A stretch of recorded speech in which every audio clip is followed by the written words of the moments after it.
Hello everyone, welcome to education flair by Jyoti. आज की इस वीडियो में आप सभी के लिए सीडीपी के कुछ मोस्ट इंपॉर्टेंट प्रीवियस ईयर के क्वेश्चन लेके आई हूँ। पेपर 1 प्लस पेपर 2 दोनों के लिए इंपॉर्टेंट होगा, क्योंकि इसमें जो लेवल है दोनों को मैं मेंटेन करके रखूँगी। यहाँ पे जो जिस भी टॉपिक से आपके क्वेश्चन आए हुए हैं उनसे रिलेटेड कॉन्सेप्ट भी बताऊँगी। ओके, अगर आप हमारे चैनल को सब्सक्राइब नहीं किए हैं तो कर लीजिएगा। चलिए स्टार्ट करते हैं। यहाँ पे आपका पहला क्वेश्चन है डिस्ग्राफिया। डिस्ग्राफिया से क्वेश्चन यहाँ पे बना हुआ है। इस वर्ड में मैं जब भी पढ़ाती हूँ आपको बताई हूँ कि इस वर्ड में आपको क्या दिख रहा है, ग्राफ दिख रहा है। एक ट्रिक बताई हूँ। ग्राफ पे हम क्या करते हैं, ग्राफ पे हम लिखते हैं। मतलब कि डिस्ग्राफिया का जो संबंध है वो लेखन विकार से है। और जरूरी नहीं यहाँ पे डायरेक्टली लेखन विकार दिया रहे, हो सकता है यहाँ पे अक्षर अगर नहीं बना पाना, ये भी इसी में आएगा। आकार ना बना पाना, ये भी डिस्ग्राफिया में ही आएगा। अब ऑप्शंस को पढ़ते हैं। आपका पहला ऑप्शन है एक भाषण विकार है। भाषण विकार गलत है। ये भाषण विकार नहीं, भाषा जो विकार होता है इसमें क्या दिक्कतें होती है, भाषा जो विकार होता है इसमें भाषा को समझने में दिक्कतें होती है, और इसकी कमी से होने वाली जो बीमारी है, विकार है, उसे अफेजा कहा जाता है। अफेजा का संबंध भाषा से होता है। अगर डिसलेक्सिया पूछा जाए, डिसलेक्सिया ये बहुत ही फेमस है। जो डिसलेक्सिया है इसका संबंध पठन विकार से होता है, पठन से। और डिसकैलकुलिया, इसमें कैलकुलेशन वर्ड आ रहा है तो गणना से होगा। ये पहला गलत हुआ। नेक्स्ट है गति युक्त विकार है, गलत है। ये एक तंत्रिकीय विकार है जिसकी विशेषता अक्षरों और आकारों को बनाने में है। बिल्कुल ऑप्शन नंबर 3 वाला यहाँ पे सही हो जाएगा, अक्षर और आकार को बनाने में। क्वेश्चन नंबर आपका सेकंड है प्रतिभावान बच्चों को शिक्षित करने का उपागम जो असामान्य रूप से तीव्र गति से पाठचर्या के माध्यम को आगे बढ़ाता है क्या कहलाता है। ऐसा होगा जो होता नहीं, उनका जो करिकुलम है उसको स्पीड से रैपिड तरीके से क्या कर रहा है, खत्म कर रहा है, आगे बढ़ा रहा है। मतलब कि क्या है, जो गिफ्टेड चाइल्ड हैं, चिल्ड्रन हैं, ये थोड़ा स्पीड से सीख रहे हैं, इसीलिए जो उनका करिकुलम है वो स्पीड से आगे बढ़ रहा है। तो गति क्या हो रही है, आगे बढ़ रही है। गति का बढ़ना क्या कहलाएगा, गतिवर्धन कहलाएगा। ऑप्शन नंबर 3 वाला यहाँ पे सही हो जाएगा, गतिवर्धन। और यहाँ पे एक और शब्द दिया हुआ है विभेदित निर्देशन। विभेदित निर्देशन वो होता है, इसमें 3 वाला ऑप्शन सही है। जो विभेदित निर्देशन है इसका इंग्लिश वाला देखिए डिफ्रेंशिएटेड इंस्ट्रक्शन बोला जाता है। इसमें ये होता है कि अलग अलग जो बच्चा होता है, आपको पता है कि बच्चों में क्या कहा जाता है कि लोगों में इंडिविजुअल डिफरेंसेस होते हैं, मतलब कि व्यक्तिगत विभिन्नता होता है। इसकी वजह से क्या होता है, व्यक्तिगत जो विभिन्नता होता है इसकी वजह से हर इंसान अलग अलग होता है। उसी प्रकार से हर स्टूडेंट भी अलग अलग होगा, और जब हर स्टूडेंट अलग होगा तो उसकी आवश्यकताएँ जो है, उसके नीड जो हैं वो भी क्या होंगे, अलग अलग होंगे। और उस नीड के हिसाब से हमें अलग अलग, जैसे कि होता नहीं, किसी को जोड़ना नहीं आ रहा है, किसी को मल्टीप्लिकेशन नहीं आ रहा है, किसी को डिवाइड करना नहीं आ रहा है, तो हम क्या करेंगे, अलग अलग निर्देश देंगे, अलग अलग इंस्ट्रक्शंस देंगे, क्योंकि बच्चों की जो नीड है वो अलग है। क्यों अलग है, क्योंकि हर इंसान अलग अलग होता है। और क्यों अलग होता है, क्योंकि व्यक्तिगत विभिन्नता है। तो उसी के हिसाब से हम क्या देंगे, हर इंसान को अलग अलग इंस्ट्रक्शंस देंगे, वही होता है विभेदित निर्देशन। अब और आगे देखते हैं।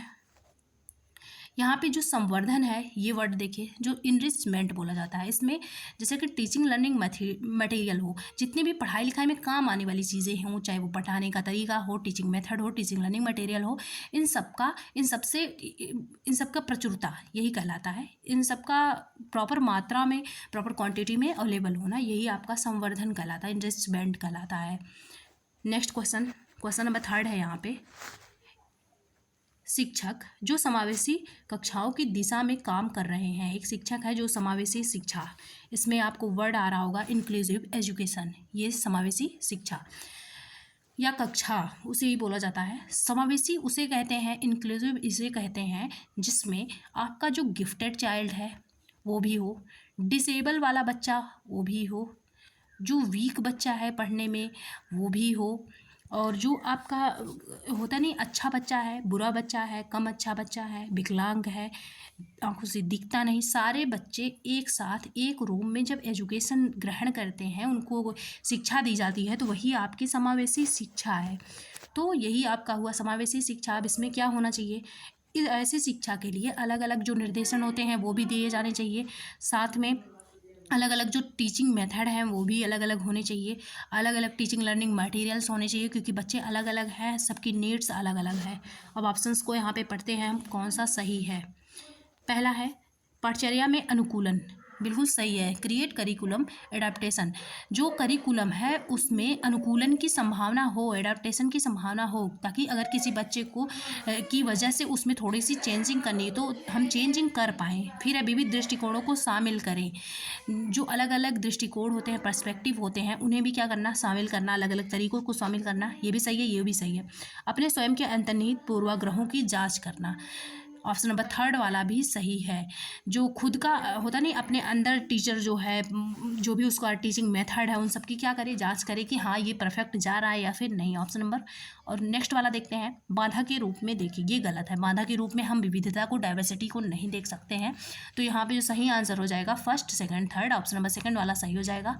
और देखिए एक चीज़, यहाँ पे सेकंड वाला सही हो जाएगा। ये सही है, ये सही है, ये सही है। यहाँ पे देखिए, जो डाइवर्सिटी है उसको बाधा के रूप में नहीं देखना है हमें, उसको रिसोर्सेज के रूप में लेना है। और साथ में जो अलगाव, जब भी बच्चों में अगर अलगाव की बात होगी तो वो निगेटिव होता है, लेकिन जैसे ही टीचिंग लर्निंग मटेरियल में होगा या फिर टीचिंग मेथड में होगा, वो उसको रिसोर्सेज के रूप में लेना है, उसे संसाधन के रूप में लेना है।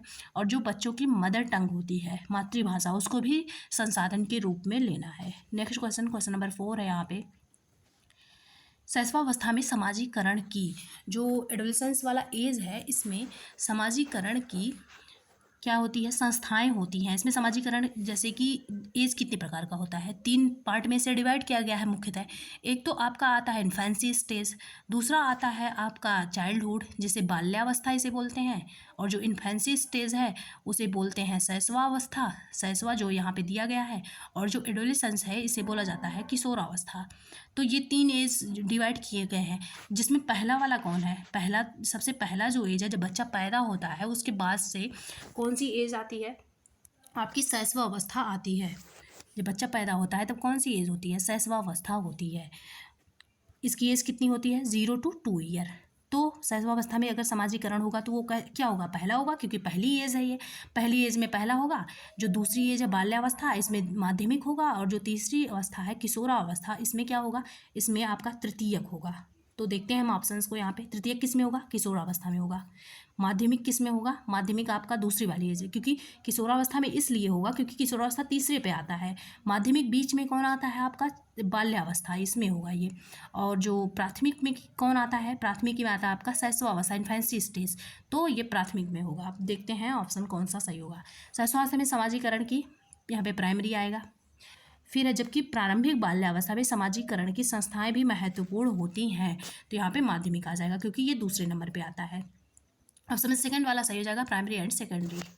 नेक्स्ट क्वेश्चन, क्वेश्चन नंबर 5 है, लेव वाइगोत्स्की के अनुसार, जो लेव वाइगोत्स्की है ये कौन सा सिद्धांत दिए हैं, सामाजिक सांस्कृतिक सिद्धांत, यही तो दिए हैं, सामाजिक सांस्कृतिक सिद्धांत इन्होंने ही दिया है। इसके फोल्डिंग वर्ड इन्होंने ही दिया है, ZPD इन्होंने ही दिया है। तो ये सारी चीज़ें लेव वाइगोत्स्की के द्वारा ही दी गई हैं। यहाँ पे हम ऑप्शंस को पढ़ते हैं कि लेव वाइगोत्स्की के अनुसार ये क्या बोलते हैं। हाँ, एक चीज़ और है, लेव वाइगोत्स्की जो है ये बोलते हैं कि पहले भाषा का विकास होता है। ये बोलते हैं पहले भाषा का विकास होता है हमारे अंदर, पहले लैंग्वेज का विकास होता है, फिर हमारे अंदर विचार का विकास होता है। पहले भाषा हम सीखते हैं, फिर हमारे अंदर विचार आता है।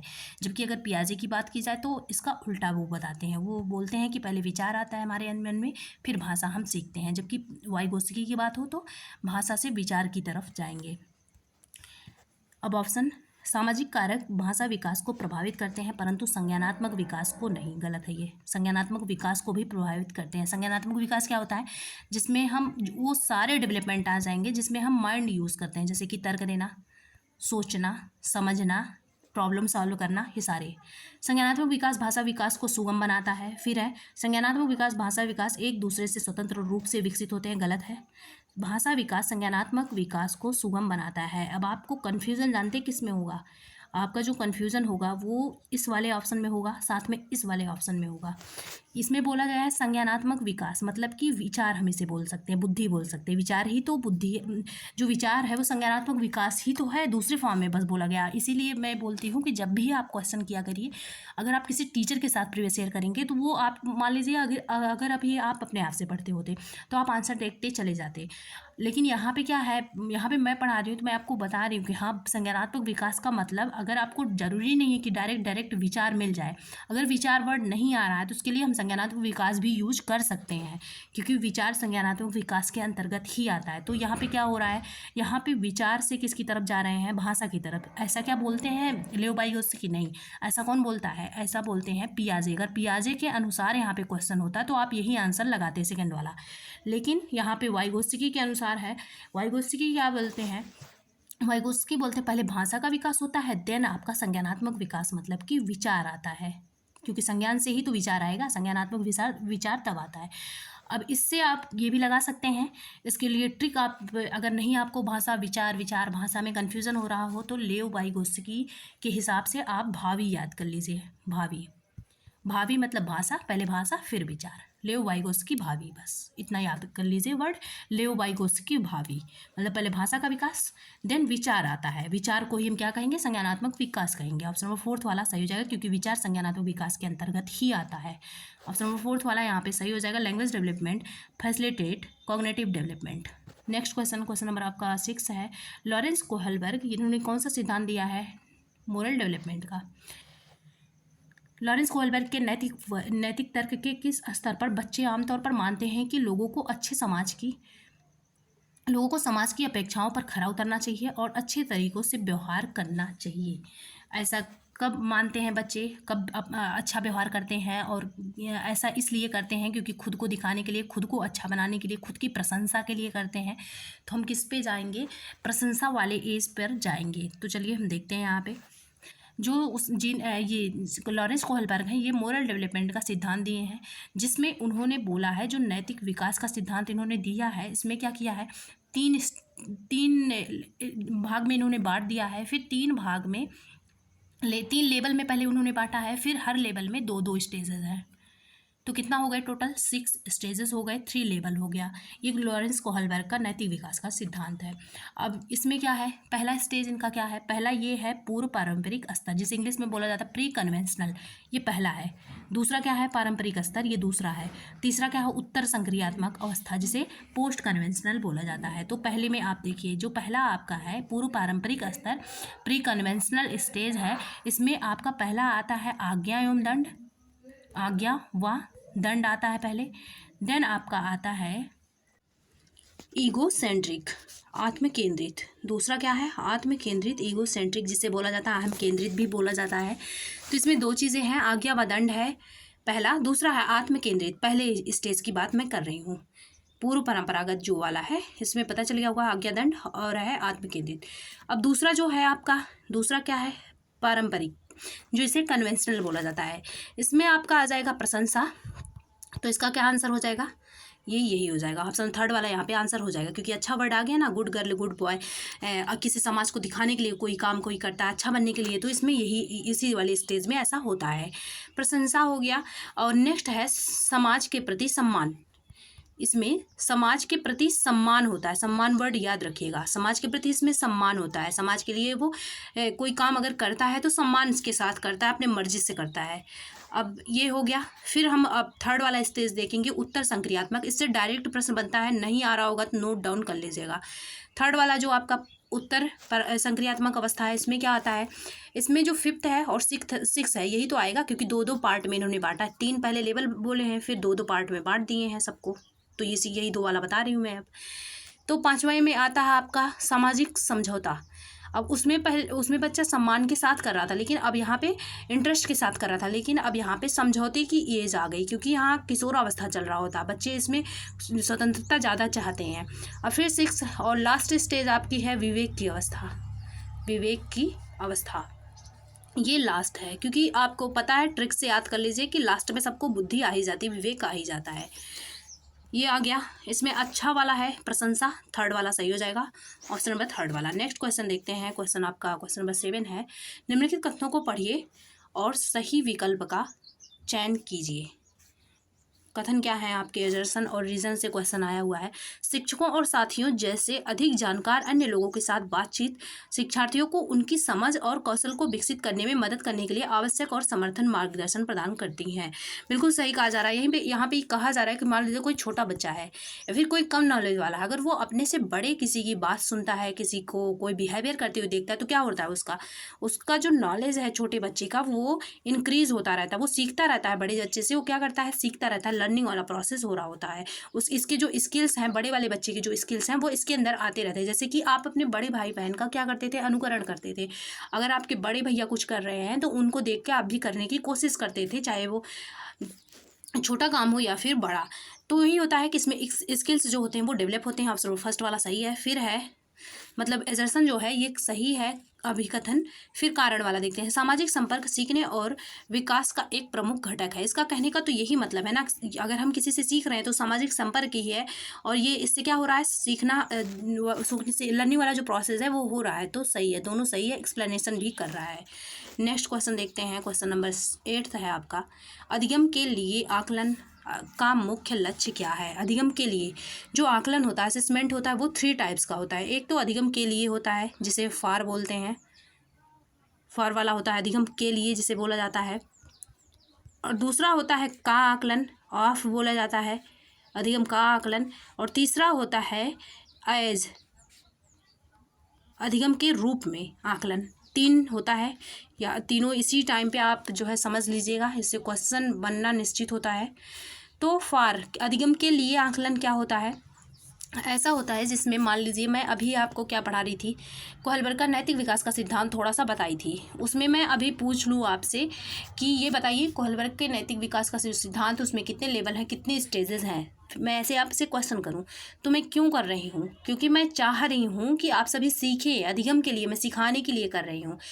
तो ये क्या हो गया, ये हो गया आपका अधिगम के लिए आकलन, जिसमें सिखाने के लिए कुछ किया जाए। जैसे कि ये क्या होता है, ये कहाँ पे होता है, ये क्लासरूम में होता रहता है। जैसे कि टीचर जो आपके थे जब आपको पढ़ाते थे तो बीच बीच में पूछते रहते थे समझ में आया या नहीं। जैसे आप बोलते थे हाँ आ गया, तुरंत एक क्वेश्चन वो पुटअप करते थे, वो जानना चाहते थे कि आपको आया या नहीं। और जैसे ही उनको पता अगर चलता था कि नहीं आपको नहीं आया, वो क्या करते थे, अपना टीचिंग मेथड चेंज करते थे, दूसरे तरीके से समझाने की कोशिश करते थे। तो वो है अधिगम के लिए आकलन, जो कि क्लासरूम में चलता रहता है, बीच बीच में पढ़ाने के टाइम पे चलता रहता है। जैसे मैं पढ़ाते टाइम ही पूछ ली कि कोहलबर्ग का जो मैं सिद्धांत बताई थी उससे क्वेश्चन पूछ ली। अब ये हो गया अधिगम के लिए आकलन आपका। और इसमें 2 चीज़ें इंपॉर्टेंट है। एक तो क्लास में होता रहता है, मतलब कि एक ट्रिक टाइप का मैं बता रही हूँ, क्लास में होता रहता है। इसको हम कह सकते हैं दूसरे शब्दों में कि पढ़ाते समय जो आकलन होता है। अगर आप नोट बना रहे होंगे तो लिखिएगा पढ़ाते समय जो होता है, अधिगम के समय में जो होता है वो हो गया अधिगम के लिए आकलन। और ये होता क्या है, ये रचनात्मक होता है, क्योंकि आकलन जो होता है वो 2 प्रकार का होता है, एक तो फॉर्मेटिव, दूसरा समेटिव। तो ये रचनात्मक में आएगा। फॉर्मेटिव यही होता है, रचनात्मक में आएगा, जिसे फॉर्मेटिव बोला जाता है। अब नेक्स्ट देखते हैं हम यहाँ पे, सबमिट गया दूसरा वाला, पहला हो गया अधिगम के लिए। अब अधिगम का आकलन देखते हैं। अधिगम का आकलन ऑफ वाला, अधिगम का आकलन क्या हो जाएगा, ये समेटिव होता है, पॉइंट नोट करिएगा, समेटिव होता है, जिसे हिंदी में बोला जाता है योगात्मक होता है। और योगात्मक का मतलब ये होता है, एग्जाम्पल मैं अभी आपको एक बता रही हूँ, उससे आप समझ जाएंगे क्या है ये। जैसे आपका ईयरली एग्ज़ाम क्या होता था, जब आपको पूरे साल पढ़ा दिया जाता था, फिर देखा जाता था कि आपने कितना सीखा, मतलब कि आपने कितना सीखा, इस चीज़ को देखने के लिए किया जाता था। और उसमें ऐसा कुछ नहीं होता था कि आपके अंदर कुछ कमी आ गई तो उसको दूर किया जाता था, नहीं, बस मूल्यांकन ही होता था। जैसे आपका ईयरली एग्ज़ाम है, मतलब कि सारे नॉलेज का जब आपके अंदर योग हो जाता था, सारे नॉलेज को आप अपने अंदर जोड़ लेते थे, फिर होता था आपका ईयरली एग्ज़ाम, एनुअल एग्ज़ाम। वही है आपका समेटिव असेसमेंट, अधिगम का आकलन जिसे बोला जाता है, ऑफ वर्ड आएगा इसमें। नेक्स्ट है आपका थर्ड वाला, असेसमेंट एज लर्निंग, और इंग्लिश में बोला जाएगा इसे के रूप में आकलन, अधिगम के रूप में आकलन। इसमें ये होगा कि जो अधिगम होगा, लर्निंग वाला जो प्रोसेस होगा, उसी के टाइम पे, जस्ट उसी टाइम आपका असेसमेंट भी चल रहा होगा, आकलन भी उसी टाइम पे चल रहा होगा। तो ये होता है अधिगम के रूप में आकलन। अब ऑप्शंस को पढ़ते हैं, इसका लक्ष्य क्या होता है अधिगम के लिए आकलन, ये क्या हो जाएगा, फॉर्मेटिव हो जाएगा, पहली बात। दूसरी बात ये है कि ये हिंदी में बोल सकते हैं हम रचनात्मक हो जाएगा, पढ़ाते समय ये चलता रहता है। पहला ऑप्शन है उन विद्यार्थियों के लिए पहचान करना जिन्हें धीमी सीखने वालों के रूप में वर्गीकृत। जब भी स्टूडेंट्स को वर्गीकृत या फिर डिवाइड करने की बात आए तो वो गलत होता है, नेगेटिव टैग वर्ड है, इसको काट दीजिए। विद्यार्थी के प्रदर्शन का मूल्यांकन और ग्रेड देना भी गलत है। देखिए कुछ वर्ड हैं जो आप समझ लीजिए नेगेटिव। एक तो वर्गीकरण करना स्टूडेंट का, दूसरा है उन्हें लेबल देना, लेबलाइजेशन उनका करना, तीसरा उन्हें ग्रेड देना, चौथा उन्हें रैंकिंग देना, ये सारे अलग थलग करना, ये सारे निगेटिव टैग वर्ड में आते हैं। तो ये कट गया, ग्रेड देना कट गया। विद्यार्थी को प्रतिपुष्टि प्रदान करना जिनका उपयोग उन्हें अधिगम में सुधार के लिए किया जा सकता है। ऑप्शन थर्ड वाला यहाँ पे सही हो जाएगा। उन्हें फीडबैक दिया जा रहा है कि क्या करने के लिए, improve their learning, to provide feedback to student that can be use to improve their learning. जो क्या कर ऐसा फीडबैक विद्यार्थियों को, स्टूडेंट्स को प्रोवाइड कराना जो उनके लर्निंग के प्रोसेस में सुधार कर सके, इम्प्रूवमेंट ला सके। ऑप्शन नंबर थर्ड वाला यहाँ पे सही हो जाएगा। नेक्स्ट क्वेश्चन देखते हैं, क्वेश्चन नंबर 9 है यहाँ पे। किस आयु में बच्चे शब्दों के खेल में शामिल हो सकते हैं? यहाँ पे खेल वर्ड यूज़ किया जा रहा है। ऐसे चुटकुलों और पहेलियों को पसंद करते हैं जिनमें शब्दों के खेल शामिल हों। तो यहाँ पे आप सुने होंगे खिलौने की आयु, टॉयज एज किसे बोला जाता था? जो खिलौने की आयु है ये बोला जाता था बाल्यावस्था को, चाइल्डहुड वाले एज को बाल्यावस्था को बोला जाता था। और बाल्यावस्था की जो एज है वो है आपकी 6 to 11 ईयर। जनरली यही ज़्यादातर साइंटिस्ट मानते हैं, 6 to 11 ईयर। और 12 वर्ष से शुरू हो जाता है आपका एडोलेसेंस वाला एज, किशोरावस्था। तो 6 से 11 वर्ष तक का जहाँ पे भी ऑप्शन में दिखेगा वही ऑप्शन आपका सही हो जाएगा, क्योंकि ये खिलौने की आयु से रिलेटेड है। खेलना, यहाँ पे चुटकुले हैं, पहेलियाँ हैं, ये सब शब्दों के माध्यम से खेल करना, तो ये सारे खिलौने में आएंगे। तो खेल की आयु किसे बोला जाता है? बाल्यावस्था को बोला जाता है। तो बाल्यावस्था की एज इसमें कहाँ पे है? ये वाली है। ऑप्शन नंबर 4 वाला सही हो जाएगा, 7 ईयर्स। नेक्स्ट क्वेश्चन है आपका क्वेश्चन नंबर 10। कैरल गिलियन ने कोहलबर्ग के नैतिक विकास के सिद्धांत की आलोचना की है। जो कैरल गिलियन है वो कोहलबर्ग का जो मोरल डेवलपमेंट का थ्योरी दिए हैं इसकी जो है आलोचना करते हैं, क्रिटिसाइज़ करते हैं। ऐसा क्यों करते हैं? क्योंकि वो फेमिनिस्ट की वजह से, वो नारीवाद की दृष्टिकोण से देखते हैं, इसलिए ऑप्शन नंबर 2 वाला सही हो जाएगा। नेक्स्ट क्वेश्चन नंबर 11 है। जीन पियाजे के अनुसार पूर्व संक्रियात्मक चिंतन की मुख्य विशेषताओं में एक है जो पूर्व संक्रियात्मक अवस्था होती है, उसमें से कौन सा इसमें से एक शामिल है जो किसी स्थिति के एक पहलू पर ध्यान केंद्रित करने और दूसरों की अपेक्षा करने की प्रवृत्ति को संदर्भित करता है। मतलब कि एक तरफ तो मान लीजिए दो चीज़ें हैं, ये दो कोई थिंग्स है, जो बच्चा है उसका दिमाग एक तरफ तो जाएगा, लेकिन दूसरा जो तरफ है, दूसरा जो सामान है उसको क्या करेगा? उसकी अपेक्षा करेगा, लेकिन इसकी तरफ ज़्यादा उसका दिमाग जाएगा, इसकी तरफ उसका माइंड ज़्यादा सेंटर्ड होगा। तो इसमें जो सही ऑप्शन हो जाएगा ऑप्शन नंबर 2 वाला हो जाएगा, केंद्रीय सेंट्रेशन हो जाएगा। Option number 2 सेंट्रेशन। Pre operational stage की बात हो रही है, इसमें एक चीज़ पे ज़्यादा ध्यान देना, दूसरी चीज़ पे फोकस ना करना। क्वेश्चन नंबर 12 है। प्रारंभिक बाल्यावस्था में वृद्धि और सोच है। प्रारंभिक बाल्यावस्था जो एज है, अर्ली चाइल्डहुड, इसमें ग्रोथ कैसी होती है? जो वृद्धि होती है वो थोड़ी सी स्थिर हो जाती है, क्योंकि जो बाल्यावस्था है, चाइल्डहुड वाली एज है, इसमें आके जो ग्रोथ हो रही होती है इसके पहले तो हो रही होती है थोड़ी स्पीड से, लेकिन जैसे ही अर्ली चाइल्डहुड की एज आती है, जो ग्रोथ है बच्चे की वो क्या हो जाती है? स्थिर हो जाती है, स्टडी हो जाती है। फिर है और सोच है, और सोच क्या हो जाती है? कुछ हद तक आत्म केंद्रित हो जाती है। जो सोच है वो कुछ हद तक आत्म केंद्रित हो जाती है, ईगो सेंट्रिक हो जाती है। ईगो सेंट्रिक उसे कहा जाता है जिसमें बच्चा खुद के ऊपर ज़्यादा ध्यान देता है, खुद को वो ज़्यादा सुपर बनाने की कोशिश करता है, ऐसा सोचता है कि सारे लोग उसके ऊपर ध्यान दें, वो होता है ईगो सेंट्रिक। फिर है जबकि मध्य बाल्यावस्था में, अब आया अर्ली चाइल्डहुड के बाद आया इसका मिडिल चाइल्डहुड वाली एज, इसमें क्या होगा? वृद्धि क्या हो जाती है? धीमी हो जाती है, फिर स्टार्ट हो जाएगी। अभी तक तो स्थिर हो गई थी, जैसे ही अर्ली चाइल्डहुड, जैसे ये चाइल्डहुड वाली एज है, यहाँ पे समझिए ये चाइल्डहुड वाली एज है, ये थर्ड पार्ट में जैसे डिवाइड हो गई, जैसे ही इसका अर्ली चाइल्डहुड लगेगा, इसमें क्या हो जाएगी? जो ग्रोथ है वो स्थिर हो जाएगी। फिर आपका मिडिल वाला आ गया, मध्य बाल्यावस्था आ गया, इसमें क्या हो जाएगी? इसमें ये धीमी हो जाएगी, फिर लास्ट में फिर रफ्तार पकड़ लेगी। यही होता है आपके चाइल्डहुड वाले एज में। तो यहाँ पे वृद्धि पहले क्या होगी, स्थिर होगी, फिर जो सोच होगी वो ईगोसेंट्रिक हो जाएगी, फिर क्या होगी, जैसे मध्य बाल्यावस्था आता है, वृद्धि जो ग्रोथ है धीमी धीमी स्टार्ट हो जाएगी फिर से, और सोच क्या हो जाएगी, लॉजिकल हो जाएगी। ऑप्शन नंबर सेकंड वाला सही हो जाएगा। यहाँ पे सोच उसकी तार्किक होना स्टार्ट हो जाएगी, क्योंकि जो एडोलेसेंस वाली एज है उसमें अच्छे से बच्चा तर्क करना सीख जाता है। क्वेश्चन नंबर 13 है यहाँ पे, निम्नलिखित में से कौन सा स्थूल गतिक कौशल है। स्किल्स जो होते हैं वो मेनली 2 टाइप्स के हम पढ़ते हैं। एक होता है आपका फाइन मोटर स्किल, दूसरा होता है ग्रॉस मोटर स्किल। जो फाइन मोटर स्किल है इसमें छोटे छोटे काम आते हैं, जैसे कि सिलना, आर्ट बनाना, लिखना, जिसमें बॉडी मूवमेंट जो हो वो बहुत ही कम हो, जो बॉडी का मूवमेंट हो वो बहुत ही कम हो। आप बैठ के इजीली केवल हाथ हिला के थोड़ा सा काम कर सकते हैं, जैसे कि लिखने का काम, आर्ट बनाने का काम, सिलाई करने का काम, पेपर वगैरह काटने का काम, ये होगा आपका फाइन मोटर स्किल में आएगा। और जो ग्रॉस मोटर स्किल है इसमें स्थूल गति, यहाँ पे आप शब्द में भी दिख रहा होगा कि बड़ा काम है, बड़े काम के लिए क्या करना होगा, जो फिजिकल मूवमेंट है, बॉडी का मूवमेंट है वो भी ज़्यादा होगा, ज़्यादा हिलना डुलना पड़ेगा इसमें, जैसे कि दौड़ भाग वाली चीज़ें आएंगी, बड़े बड़े काम आएंगे। तो देखते हैं ऑप्शंस को हम यहाँ पे। बुनाई करना क्या हो जाएगा, फाइन मोटर स्किल में आ जाएगा। सूक्ष्म गतिक कौशल में आएगा। तैरना क्या हो जाएगा, तैरना आपका स्थूल गतिक कौशल में आएगा, ग्रॉस मोटर स्किल में। ऑप्शन नंबर सेकंड वाला सही हो जाएगा, क्योंकि तैरने में बॉडी मूवमेंट ज़्यादा होगा as compare to first, second, third and fourth options. यहाँ पे थर्ड ऑप्शन है आपका, एक कागज़ पर वृत्त की रूपरेखा को काटना। इसमें भी फाइन मोटर होगा, क्योंकि इसमें भी किसी भी चीज़ को काटने में बॉडी मूवमेंट ज़्यादा नहीं होता है। एक कागज़ पर एक बड़े आयत के रूप में रूपरेखा के अनुसार काटना। ऑप्शन नंबर यहाँ पे सेकंड वाला सही हो जाएगा। ग्रॉस मोटर स्किल की बात हुई है, स्विमिंग आंसर होगा। क्वेश्चन नंबर 14 है यहाँ पे, फिजिकल ग्रोथ से और डेवलपमेंट से क्वेश्चन बना हुआ है। इस चैप्टर को बहुत अच्छे से मैं करवाई हूँ, आप सभी देख लीजिएगा, प्लेलिस्ट बना हुआ है ग्रोथ एंड डेवलपमेंट का।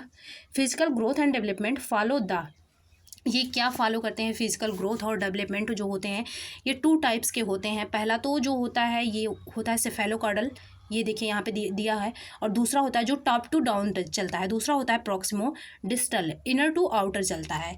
दोनों टर्म को आप समझिएगा। जो सेफेलोकॉर्डल है इसे बोला जाता है शीर्षगामी, हिंदी में बोला जाता है शीर्षगामी। जैसे ये बच्चे का बॉडी है, इसमें ये बोला जाता है कि जो बच्चे का बॉडी है ये सिर से पैर की तरफ टॉप टू डाउन इसीलिए बोला गया है, सिर से पैर की तरफ इसका डेवलपमेंट विकास होगा। पहले सिर का विकास ज़्यादा हो जाएगा और बाद में जो बाकी के अदर पार्ट्स हैं बॉडी के इनका डेवलपमेंट होगा। यही बोला जाता है आपका सेफेलोकॉर्डल।